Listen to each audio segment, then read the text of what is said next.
जो हॉस्टेल रो आवश्यकता अच्छी बोली अध्यक्षा मते कहूतले एवं जगा भाई भी मते कहूतले जे गोटे पीजी पिला मानक पई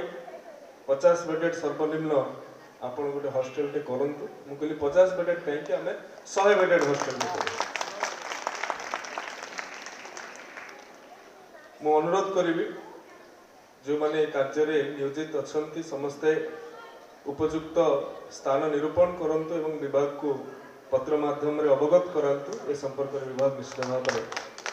सकारात्मक पदक्षेप नेबो एवं सरकारीकरण विषय ये पॉलिसी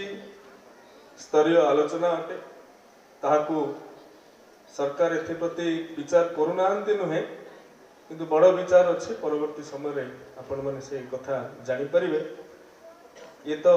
कॉलेज संपर्क में जहाँ मो मन कथा थिला मु कहली किंतु जेहेतु बहु संख्यार एठी छात्री माने अछंती एवं जो कथा दास बेनहुर महोदय छाड़ी कहीकि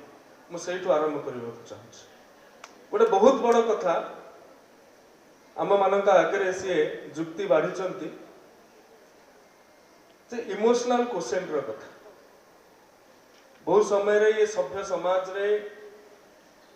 आमे इमोशनल क्वेश्चन कथा बा गोटे मानसिक सुस्थता कथा विषय रे आलोचना करवाटा सेते प्राथमिकता मिल न था गोटे साधारण ओडिया परिवार रे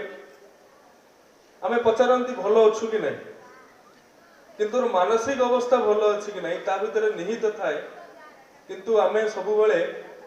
देहपा कथार ही निजक सीमित कर रखी दिखती कि मानसिकता